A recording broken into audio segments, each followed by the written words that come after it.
Pretty cool case, eh? That's the new home for the Raspi. Guys, and welcome back to the off-grid garage here in...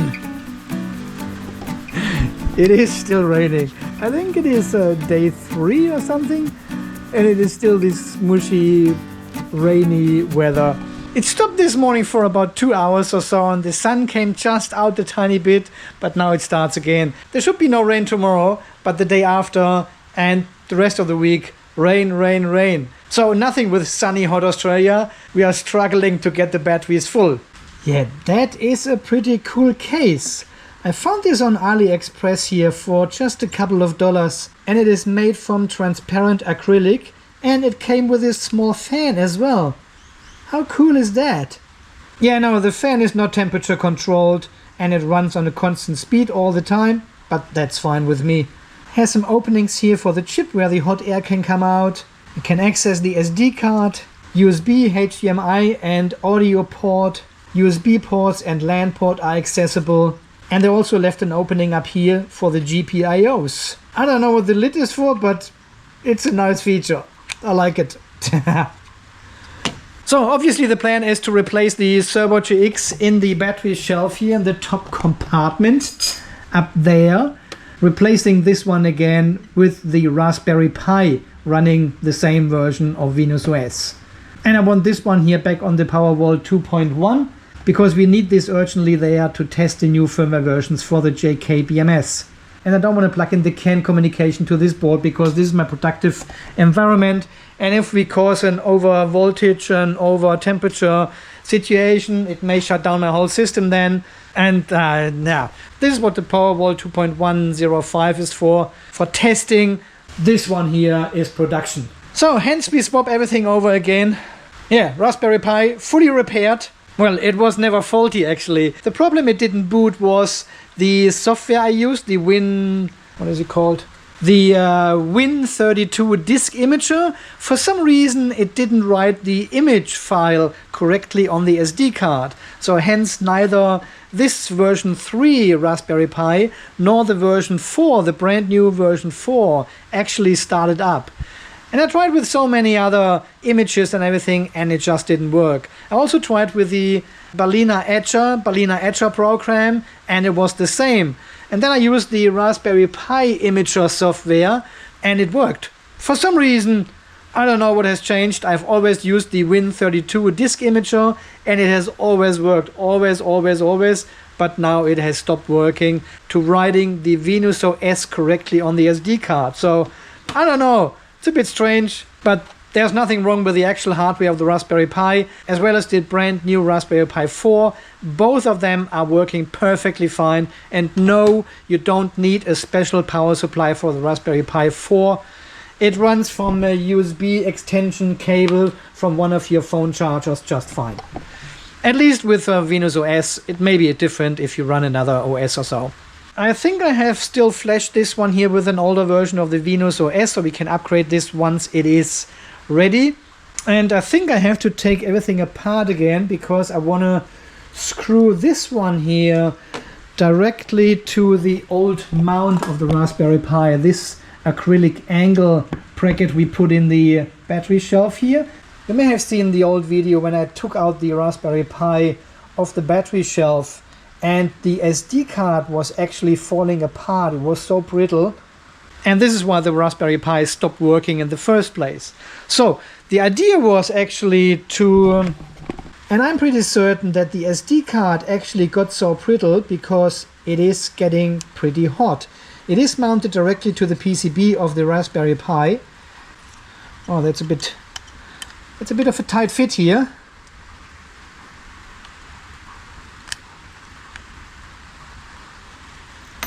There we go. Yeah, the SD card reader is directly mounted on the PCB of the Raspberry Pi, and the whole Raspberry Pi PCB gets actually pretty hot. And I think this had contributed to the passing of the former SD card. Yeah, the plastic gets hot, gets brittle over time, and then after 1.5 years, it just dies. So, to overcome this, we've got the fan in there now, so it cools everything down.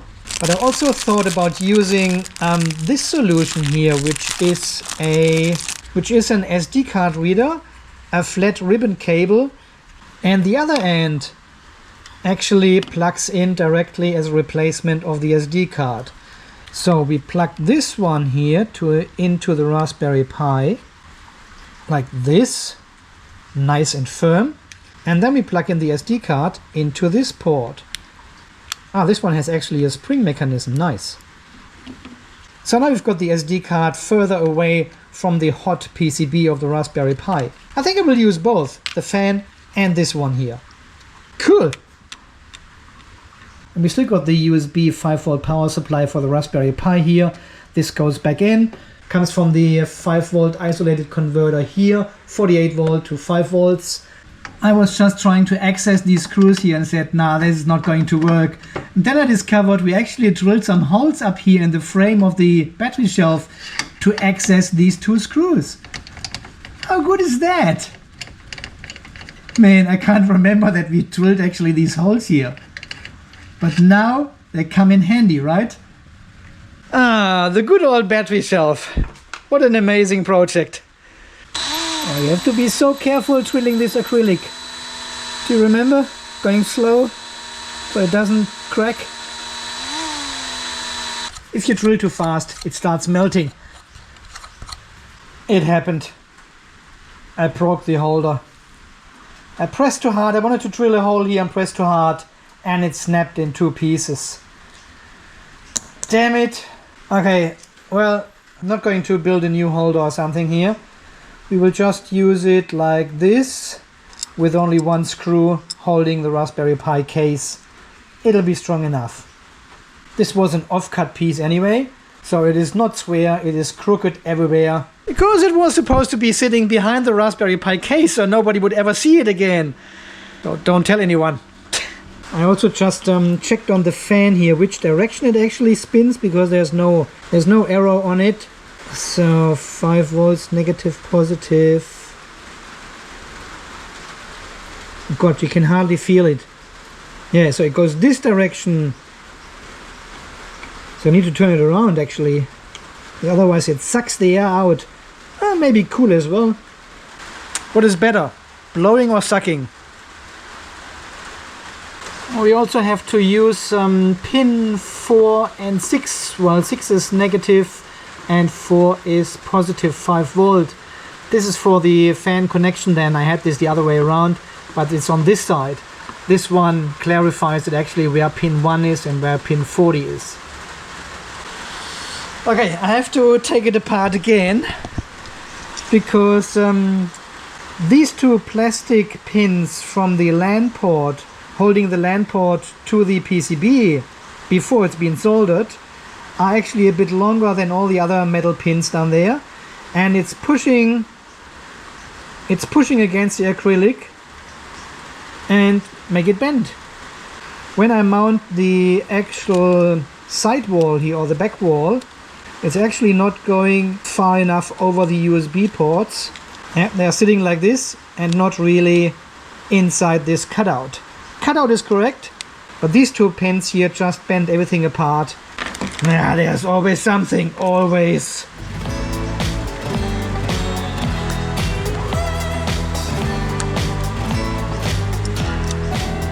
Okay, let's try this again.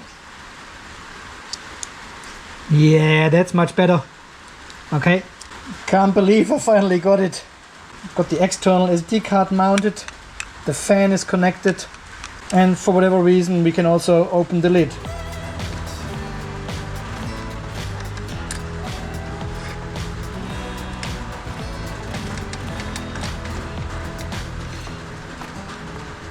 Bombenfest.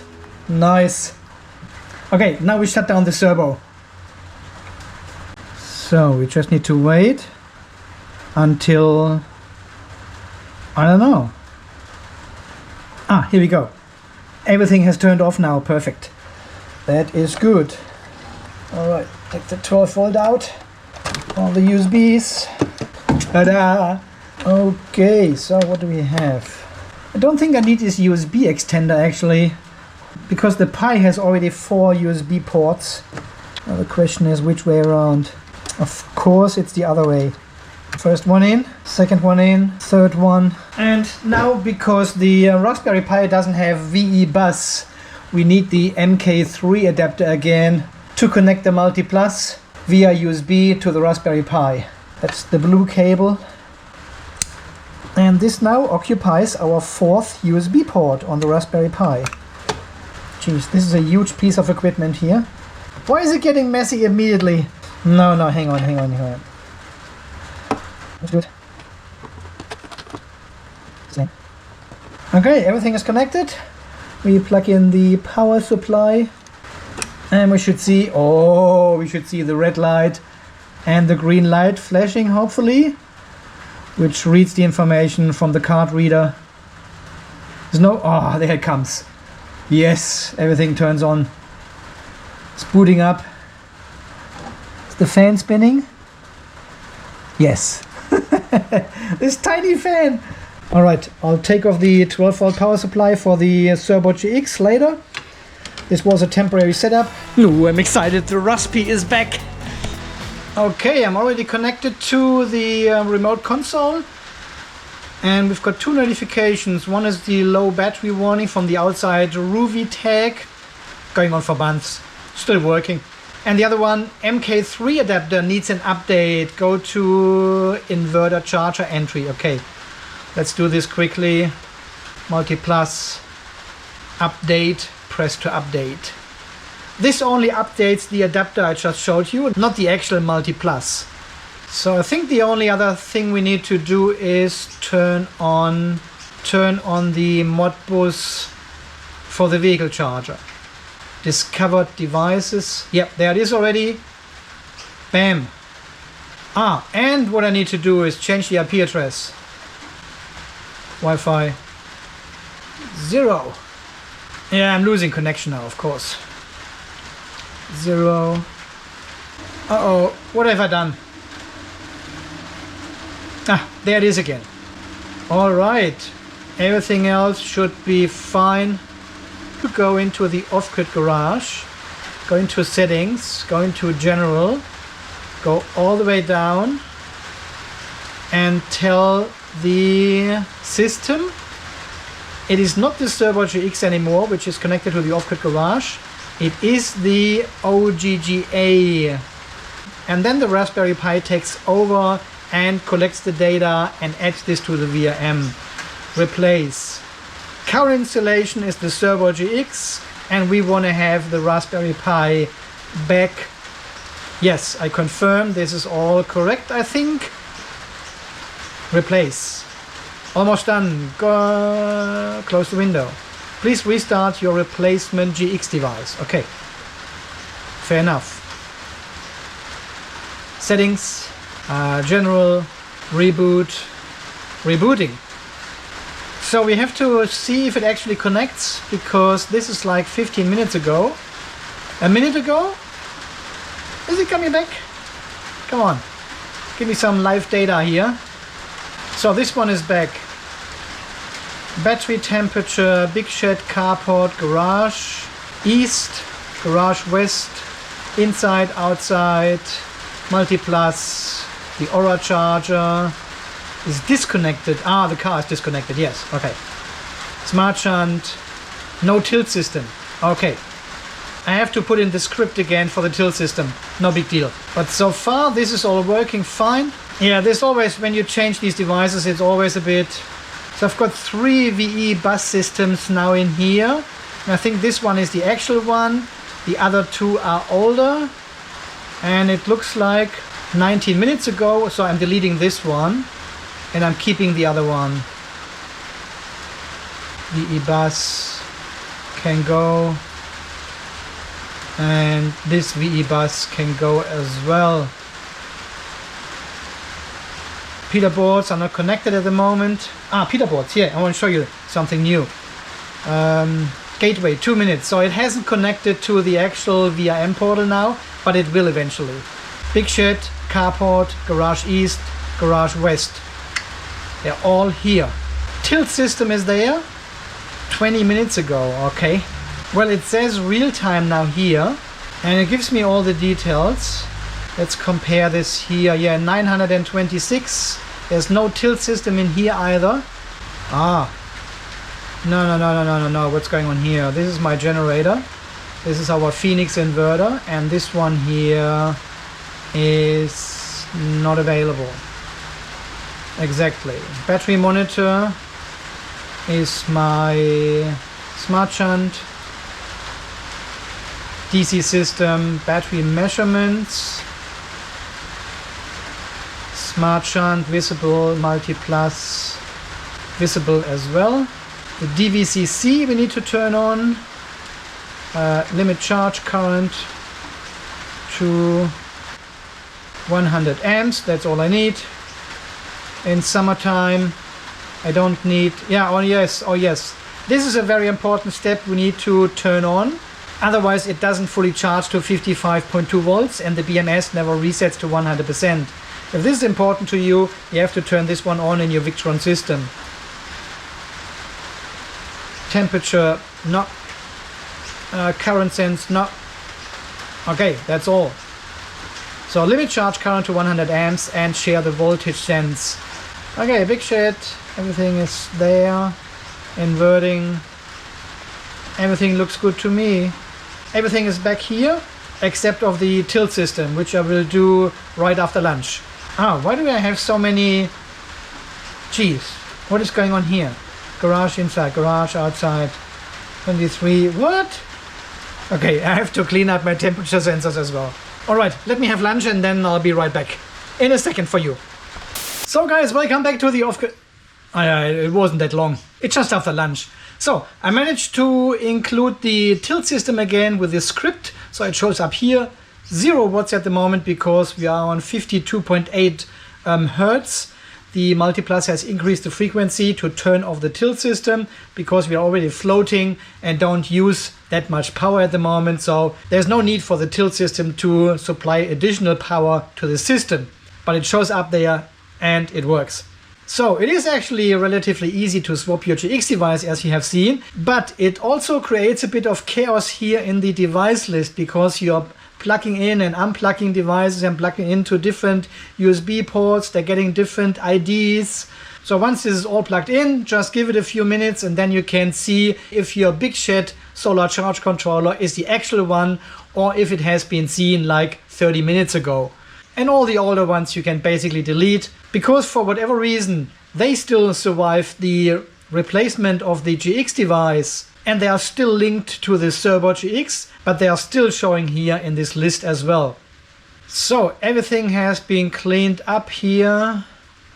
Should see the battery temperature, garage outside and the battery room temperature, tilt system, AC load, all the MPPT solar charge controllers, our DC load, battery. So perfect. Everything is back up and running.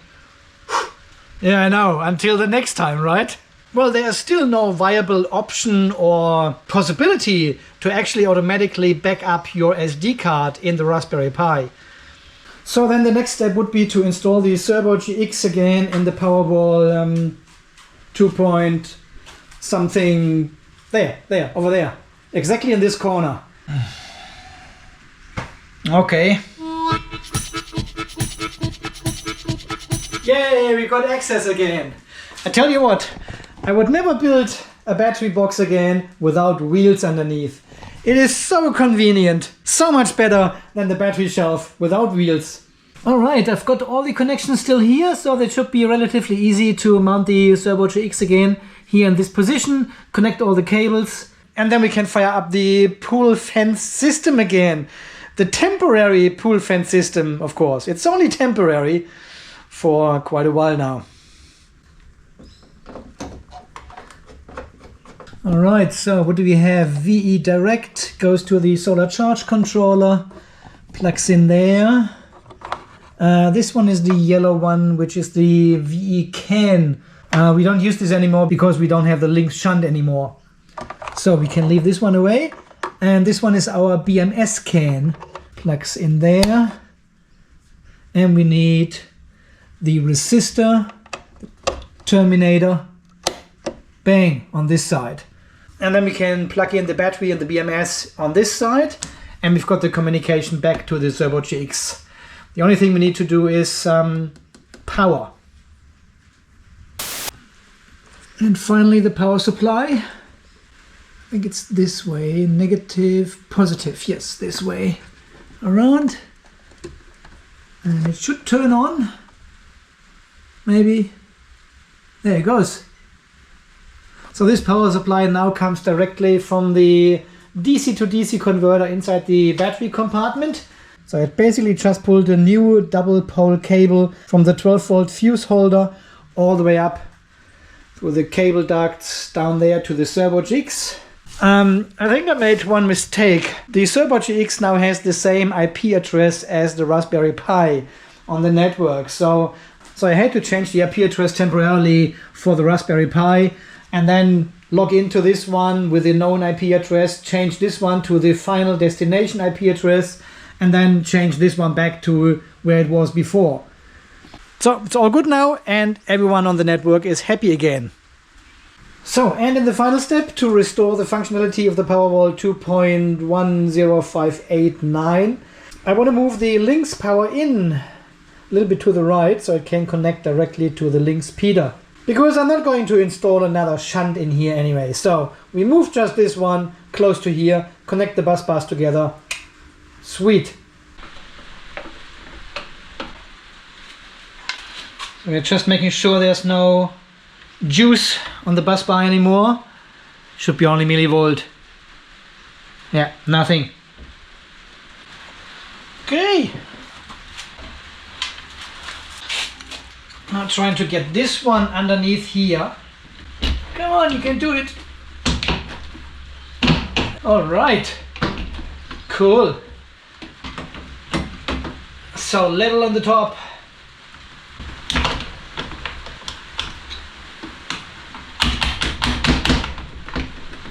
Ah, the screw is jammed.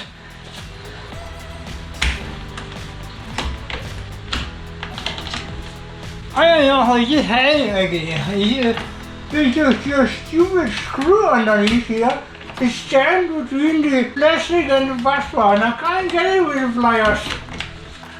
You know what I mean? It's not 100% straight, but that's all we will get. There, there. Some more holes in the PowerWall 2.1. 14 Newton meters for the bus bar connection.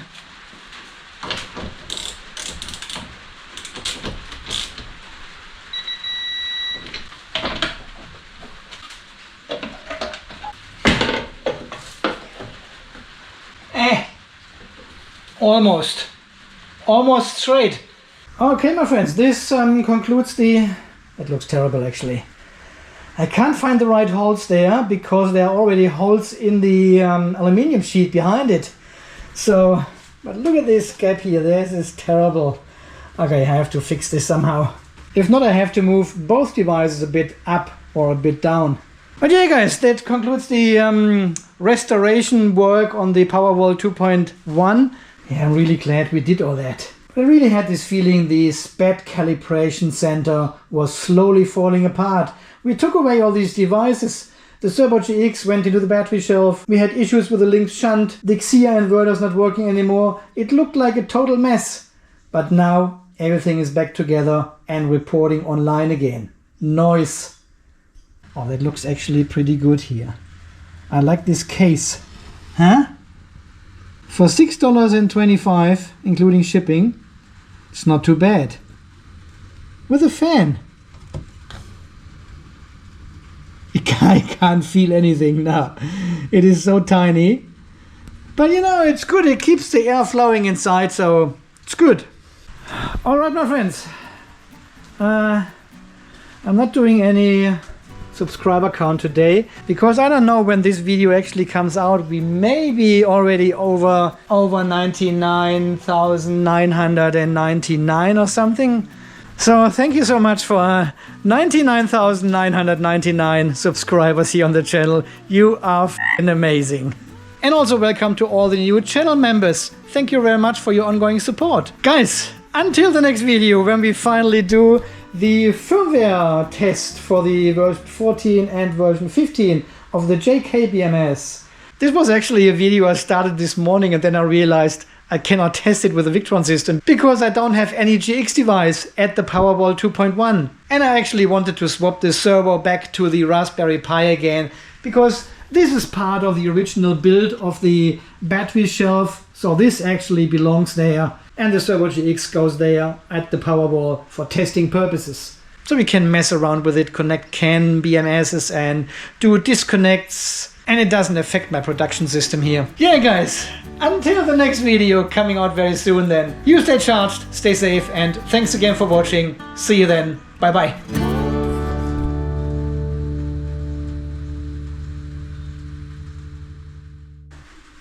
I had to fix this one here right away and make this one straight, so it is all nice and leveled now.